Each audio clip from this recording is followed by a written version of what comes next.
Hey guys, happy Friday morning. I hope that you're having a wonderful day so far. I just wanted to pop in and answer a few of the questions that I got online this week.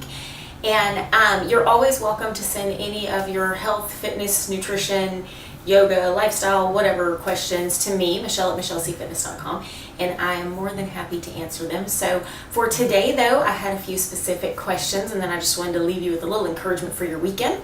So one of the first questions that I got was, what do you do if you fall off of your eating plan? If you start to make bad decisions, do you then go the opposite direction and deprive yourself, or do you just get back on the proverbial horse?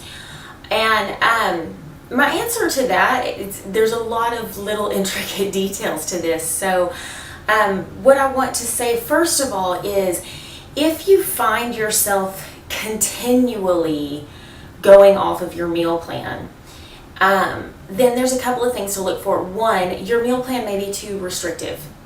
Maybe your body's not actually getting what it needs, not so much in terms of calories, but in nutrition itself, because there's a lot of things like the Weight Watchers point system, Jenny Craig, Slim Fast, all of that they cut your calories, but they don't actually give you the full nutrition you need, and your body then is lacking, and that in turn will trigger a lot of cravings, because your body needs certain nutrients, and it's not stupid, it knows what it needs, and so it'll trigger those cravings. The second thing that could be happening if you're going off your meal plan quite a bit is, I would say it's an emotional issue with eating. There's probably a struggle there. There's a lot of times that we have very, very deep-seated things in our nutritional life that come from either the way we were raised, the way the food was always presented to us when we were younger, and just our general relationship with food. And I know there's still people that say that's crazy that you can get emotional about food. Just think about, the foods that make you happy, the foods that make you wrinkle your nose, the foods that you associate certain feelings with. And that's something that starts when we are very, very young. Kind of like when you fall and you scrape your knee and your mom says, she kisses it and says, it's going to be okay, why don't we go make a batch of cookies?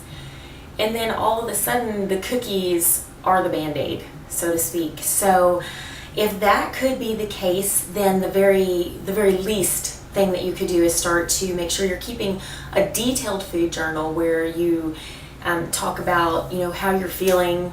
Not you don't have to talk about your mom, okay, don't go that far, but if you're finding yourself at 2:00 every day reaching for the Snickers bar, why?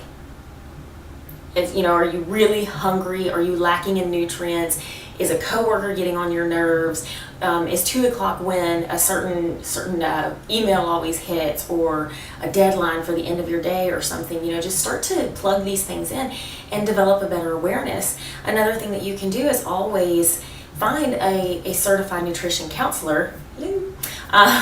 But a nutrition counselor is actually going to help you weed out some of these things, because a lot of times we're just completely unaware of it, and sometimes it takes an outsider coming in and helping us find the answers that we actually already have, so to speak. So those would be two of the biggest reasons.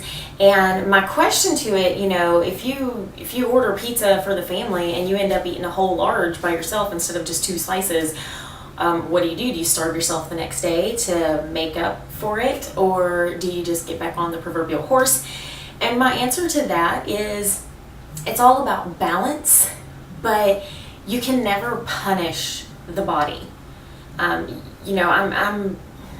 thoroughly against, and it's just because I did it for years, but I'm thoroughly against starvation in any form, and over-exercising in any form, because it stimulates inflammation in the body and will ultimately lead to more injuries, more illnesses, than if you were just going along the regular path. So treat yourself with a little kindness. And I try to tell all of my adult clients, if your kid eats 4 or 5 pieces of pizza, do you starve them the next day and tell them that they ate too much pizza, they can't have anything the next day? Of course not.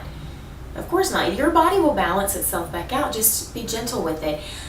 I try to tell all of my clients, if you're going to start off with something heavy, like if you're a big breakfast eater and your family's going out to breakfast and you're going here, country breakfast are like the big thing, so the biscuits and gravy and grits and eggs and all of that. If you do that, partake in it, don't eat the whole thing. And, lighten your load a little bit at lunch and dinner. Throw some salads together, dressings on the side, no creamy dressings, make sure they're oil and vinegar based, and that's going to help provide a lightness to the body, and it's going to help keep the body in balance. So it's just all balance, If you eat an entire large pizza the night before, maybe the next morning you fix yourself a healthy, balanced smoothie. That's going to help keep you balanced out. So there is no horse to jump back on. It's simply keeping balance in the life.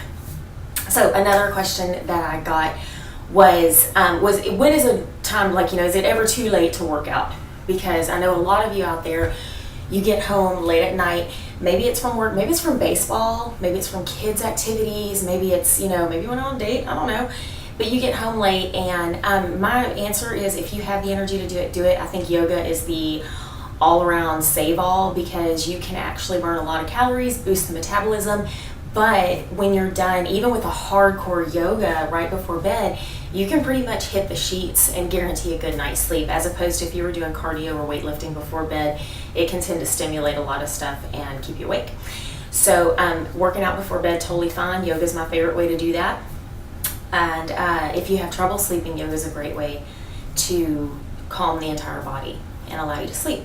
So another question that I got this week was about bras. Oh, hallelujah, my favorite subject.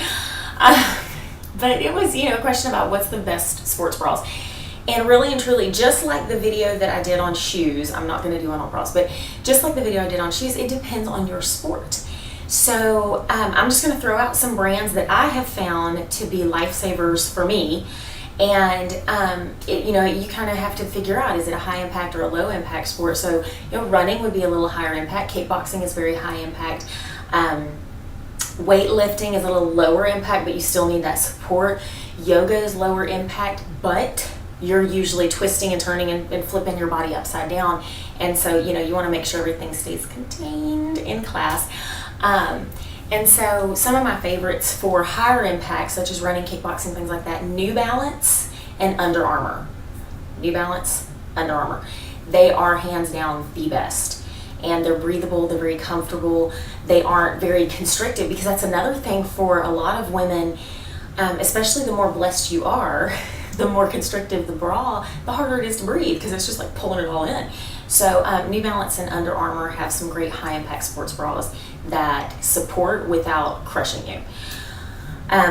For yoga, I love Athleta, obviously. You want to see? Oh yeah. That's my favorite Athleta top. Athleta has the best tanks, hands down, because they're a little higher. Lululemon is also great for yoga. They do have some running tops as well, and some really cute running skirts, really cute. And they've got really good support in them. Another one that I like for moderate activity is, oh goodness, look, Beyond Yoga. That was it, Beyond Yoga. It's good for yoga, obviously, Pilates, walking. Light jogs is fine because it's a little bit of a more moderate sports bra. And my thing is, try them on. Oh my goodness, I know in the day and age where we want to just order everything online, I know you don't want to go try it on, but please try it on. It's just like your shoes. Each bra is going to fit differently, and you want to make sure that it gives you what you need.